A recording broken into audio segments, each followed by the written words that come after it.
Je m'appelle Tokyo et ce n'était pas mon prénom quand toute cette histoire a commencé. Je vais vous raconter tout ce qui s'est passé dans le braquage du siècle de la 6e série de Casa de Papel. Le match entre Atlético de Madrid et le Real de Madrid. C'était le braquage du siècle. Mais avant de commencer les amis, restez bien jusqu'à la fin de cette vidéo. Lâchez votre meilleur commentaire, meilleur like et partagez cette vidéo. Et allez regarder d'autres vidéos sur ma chaîne YouTube. Et pour tous ceux qui le font, merci beaucoup. Vous êtes les GOAT.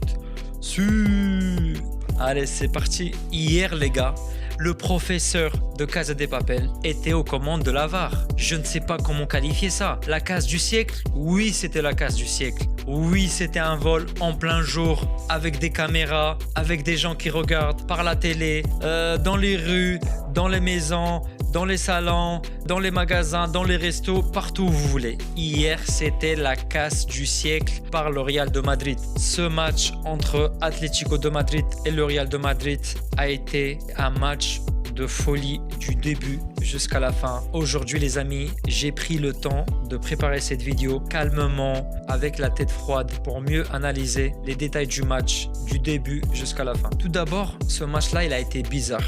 Pourquoi, vous allez me dire? Eh ben, je vais vous expliquer pourquoi.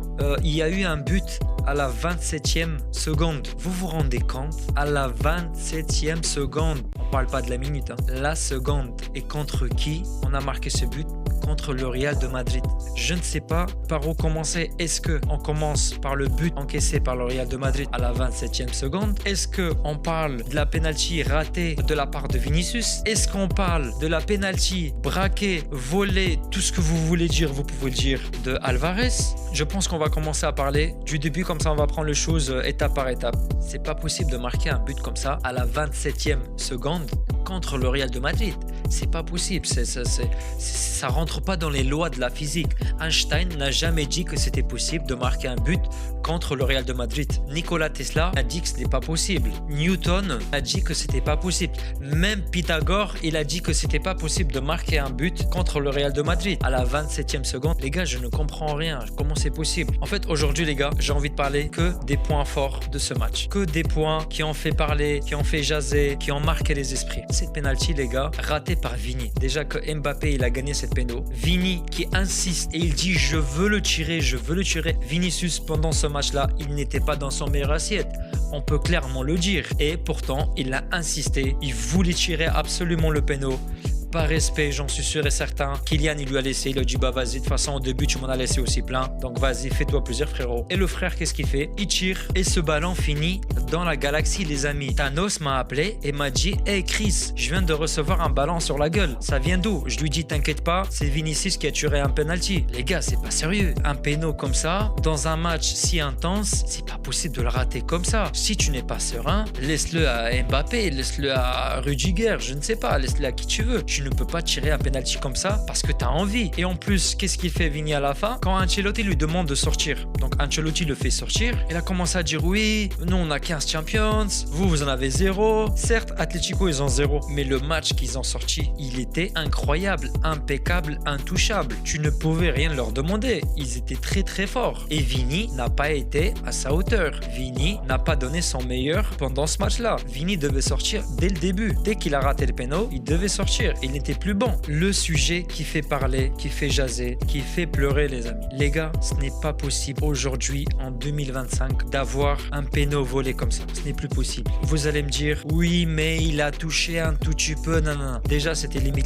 Je ne comprends pas comment est-ce que c'est possible de voler un péno comme ça. Les fans du Real de Madrid, je sais, vous allez me dire quoi? Oui, il y a eu des mains côté Atlético, on les a pas signalées, pas de faute, pas de machin. Oui, certes, il y a eu, je sais. Moi-même, je suis fan du Real et je sais qu'il y a eu des foot qui n'ont pas été sifflés. Donc, je vous comprends totalement. Mais cette penalty-là ne devrait pas être volée. Ce n'est pas possible. C'est un vrai péno. Alvarez, il a marqué et il a été très très bon d'ailleurs. Et franchement, c'est un but qui n'aurait pas dû être tiré. Pour moi, je pense que le professeur de Casa de Papel, hier, il était aux commandes de la VAR. Ce n'est pas possible. Lui, il avait tout prévu. Qui a été le monsieur qui a inventé cet règlement-là, qu'il faut pas toucher le ballon avec les 2 pieds, avec les 4 pieds, avec je ne sais pas combien de pieds. Ce n'est pas possible. Qu'est-ce qu'il va faire s'il touche un tout petit peu le ballon? Qu'est-ce qu'il va faire? Qu'est-ce qui va changer en fait? Je comprends pas. Sachant qu'il tire avec le pied droit, qu'est-ce qui va changer? Qu'est-ce qu'il va faire? Il n'a pas fait un dribble pendant un péno. Il a juste tiré, le pied a glissé, ça se voit. Il n'y a pas eu de tricherie de sa part. C'était clair et net. Il faudrait se mettre à la place des supporters d'Atlético de Madrid. Imaginez-vous, mettez-vous à leur place. Qu'est-ce que vous allez vous dire en fait? Vous allez vous dire, en fait, on a marqué, on nous a retiré un but. Voilà, parce qu'il fallait que le Real de Madrid passe. Parce que c'est comme d'habitude, le Real de Madrid, à un moment donné, il faut lui donner un billet final de Ligue des Champions. Voilà, toi, monsieur le Real de Madrid, tu seras toujours en finale. On t'attendra là-bas. Nous, les autres, on va jouer entre nous, on va faire des remontadas, on va gagner, on va perdre, etc. Toi, tu seras toujours au final. Parce que je vois pas une autre explication. Ou l'explication le plus plausible, le plus raisonnable qui peut être, c'est qu'en fait, le professeur de Casa de Papel, hier, il était aux commandes de la VAR. Le professeur de Casa de Papel avait tout prévu comme d'habitude. Il avait déjà prévu cette loi-là, de ne pas toucher le ballon avec les 2 pieds pendant qu'on tire un péno. Il l'avait déjà prévu bien longtemps. On est d'accord, parce que c'est pas possible. On n'a jamais vu quelque chose pareil dans le foot. Je me mets à leur place, mais c'est incroyable, c'est hallucinant. Mais qui fait ça? Qui fait ça en 2025? Pourquoi existe la VAR? Déjà qu'on s'est fait voler pendant la Coupe du Monde contre l'Argentine, hein, on en parle des fesses d'Upamecano, on en parle. Allez voir la vidéo et après revenez encore ici. Hein. Et après vous allez me dire, écrivez-moi tout ça dans les commentaires. Un vol comme ça, de bon matin, non, c'est pas possible. Normalement, de bon matin, on se lève, on part, on achète ses croissants, sa baguette, on rentre à la maison, on déjeune avec sa famille, etc. On ne vole pas comme ça de bon matin, c'est pas possible. C'est incroyable. Je n'ai pas les mots. Je vais pas m'attarder plus là-dessus parce qu'en fait, je voulais toucher vraiment les points forts entre guillemets. Enfin, je sais pas si on peut appeler ça les points forts, mais les points qui ont fait le plus parler de ce match. Le but à la 27e seconde, le péno raté de Vini qui a fini au bras de Thanos, voilà, et le braquage d'Alvarez. C'était les 3 points forts de ce match. Dans ce match-là, il n'y avait rien qui allait.